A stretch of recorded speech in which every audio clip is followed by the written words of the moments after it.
Okay, అందరికీ నమస్కారాలు. ఈరోజు నేను ఇక్కడికి స్వచ్ఛ ఆంధ్రప్రదేశ్లో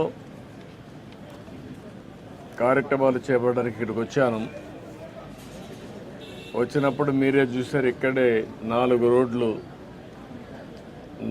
రోడ్లు జంక్షన్లో కుప్పలుగా గుట్టలుగా చెత్త వేస్ట్ అంతా కూడా స్టాక్ చేసే పరిస్థితి వచ్చారు. ఇలాంటి గుట్టలుగా పేరుకుపోయినట్టే కానీ ఎక్కడ చూసినా రాష్ట్రం అంతా స్వాగతం పలికే పరిస్థితి వస్తూ ఉంది. 85 లక్షల మెట్రిక్ టన్నులు డ్రై వేస్ట్ ఉండే పరిస్థితి వచ్చింది. ఇది చాలా దారుణం. నేను ఎన్నోసార్లు చెప్పాను మీ అందరికీ, రాష్ట్ర ప్రజలందరికీ, ఎంత పరిపాలన భ్రష్టు పట్టించిందంటే, ఒక పక్క స్వచ్ఛ భారత్ పెట్టి స్వచ్ఛ ఆంధ్రప్రదేశ్ కింద ఎక్కడికక్కడ కార్యక్రమాలు చేసి ఈ సమయంలో ఈ 5 ఏళ్లలో కొన్ని కోట్ల మెట్రిక్ టన్నులు వేస్ట్ జనరేట్ చేసి ఎక్కడికక్కడ స్టాక్ చేసి పెట్టారంటే ఈ ప్రభుత్వాన్ని ఏమనాలి నాకు అర్థం కావడం లేదు. వాళ్ళ యొక్క ప్రాధాన్యతలు దీన్ని బట్టి అర్థమవుతాయి. దాన్ని నేను చాలా తీవ్రంగా ఖండిస్తూ, భవిష్యత్తులో ఇవన్నీ ప్రక్షాళన చేయాలంటే మాకు 1 or 2 years 2-3 సంవత్సరాలు పట్టే పరిస్థితి వస్తూ ఉంది ప్రక్షాళనకు మాత్రం.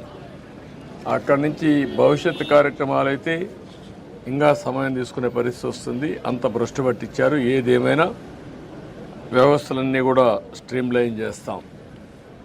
ఇప్పుడే నేను మచిలీపట్నం పోర్టుకి వెళ్ళి వచ్చాను. పోర్టు చూశాను. సర్ప్రైజ్ ఇన్స్పెక్షన్కి వచ్చాను. దగ్గర 3,669 కోట్ల రూపాయల ఖర్చుతో పీపీపీ మోడల్లో ఈ ప్రాజెక్టు పూర్తి అవ్వాలి. అక్టోబర్ 2025కే పూర్తి చేయాల్సిన అవసరం ఉంది. కానీ పనులు మాత్రం 26% ఇప్పటికి పూర్తయినాయి. 24% 865 కోట్ల రూపాయల వర్త్ పనులు పూర్తయినాయి. రేపు ఎల్లుండో డెవలపర్ పిలిపించి గట్టిగా చెప్తాను. చెప్పి ఎట్టి పరిస్థితిలో 25కు పూర్తయ్యేట్టుగా ఈ ప్రాజెక్ట్ని స్పీడప్ చేస్తాం. దీంట్లో కూడా నేను అక్కడ పోయినప్పుడు ఒక నోటు కూడా ఇచ్చారు, చూశాను. గవర్నమెంట్ ల్యాండ్ ఒక 32 ఎకరాలు ఇవ్వాలి. ఒక 6 ఎకరాల 36 సెంట్లు అక్వైర్ చేయాలి. మొత్తం కలిసి ఈ ప్రాజెక్టుకి 38 ఎకరాల 36 సెంట్లు ఇవ్వాలి. అది కూడా కలెక్టర్ చెప్పాను. ఆ వర్క్ కూడా ఇమ్మీడియట్ కంప్లీట్ చేస్తారు. ఇది అయిన తర్వాత ఇక్కడ మొత్తం స్టార్టింగ్ 4 బర్తలు వస్తాయి. అల్టిమేట్గా మాస్టర్ ప్లాన్లో 16 వరకు వెళ్ళే అవకాశం ఉంటుంది. ఫైనల్ ప్రాజెక్టులో 3,696 ఎకరాలు ల్యాండ్ కూడా కావాలి. ఇప్పుడిప్పుడే స్పీడప్ అవుతుంది.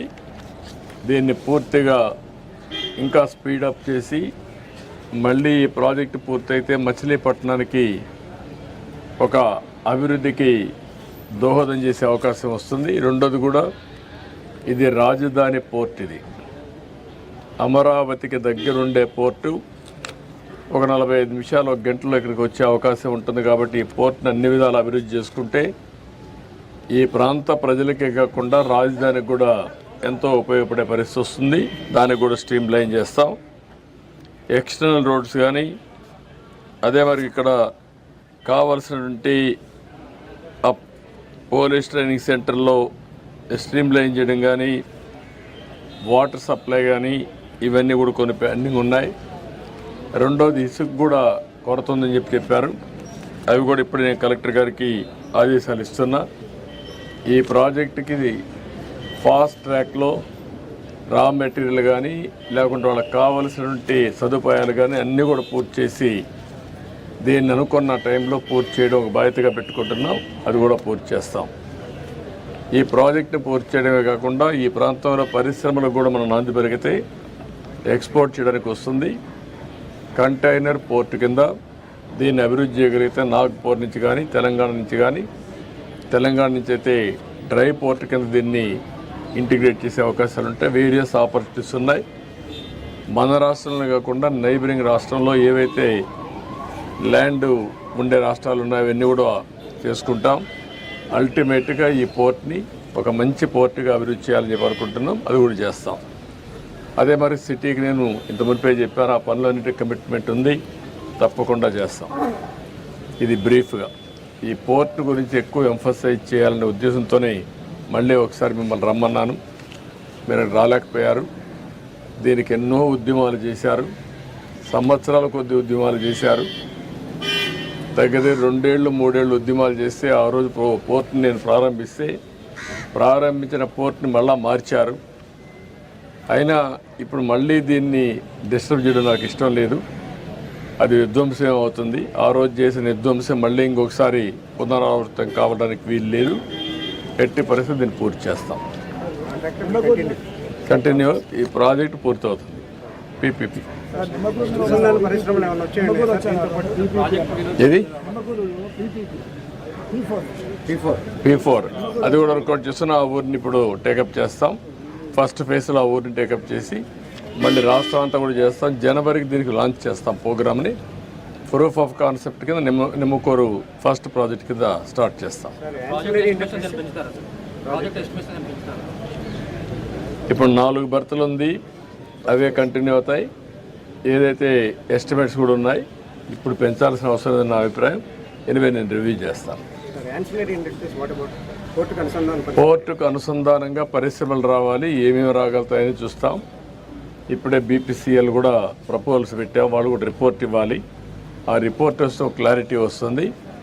ఒకవేళ వాళ్ళు వస్తే యాంకర్ ఇండస్ట్రీ కింద ఇమీడియట్గా పికప్ అవుతుంది. ఒకవేళ ప్రత్యామ్నాయంగా ఇంకా ఏం చేయాలో అవన్నీ కూడా వర్కౌట్ చేస్తాం. అంటే ఇంకా అవసరమైతే ల్యాండ్ అక్వైర్ చేసుకునే అవకాశం ఉంటే అవన్నీ చేసుకుంటాం. ఏమేమి కావాలో అన్ని విధాలా ప్లాన్ చేస్తాం. ఇండస్ట్రియలైజేషన్ చాలా అవసరం.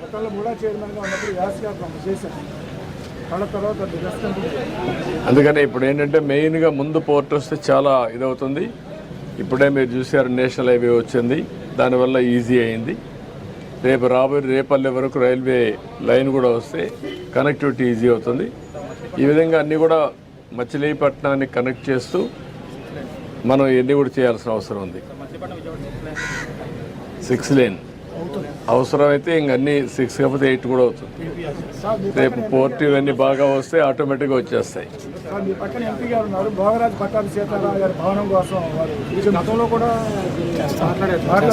అది కూడా వర్కౌట్ చేద్దాం. ఓకే చేద్దాం.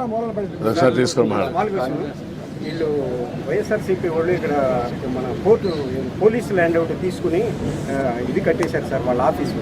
అది ఇంతవరకు ప్రతి చోట కట్టేశారు. అట్లా 2 ఏకర్స్ తీసుకుని ఇలాంటి కింద నిరుపయోగంగా ఉండే వాటి పరిస్థితి అవి అసలు ఏ విధమైన ఎస్టిమేట్ కాస్ట్ వేసుకుని వాళ్ళకి వెళ్ళి కట్టేసేసారు. Private contractor land 2 acres proposal government దగ్గర నుంచి ఏమన్నా అసలు దాని గురించి ఏమన్నా అసలు మీ దగ్గర నుంచి పర్మిషన్ తీసుకున్నారా లేదా మున్సిపాలిటీ పర్మిషన్ ఎవరు పర్మిషన్ ఇచ్చారు? Who gives the permission to construct? మీరు ఇప్పుడు మాట్లాడాలి కదా సార్. అడిగాం సార్, అడిగాం సార్. అప్పుడంతా మీరంతా గమనున్నారు sir. Because I national media, because I don't care about అన్నీ. సరే మిమ్మల్ని కూడా మాట్లాడనే లేదు, మీరు కూడా ఇంట్లో నుంచి బయట రాలేదు. అందరి మీద మీరు అప్పటి నుంచి వచ్చి ఉంటే అంత పోరాడి ఉంటే మీరు ఆపలేకపోయాం కదా. మీరు కూడా దాన్ని ఏం చేయాలో డెఫినెట్గా యాక్షన్ తీసుకుంటాం.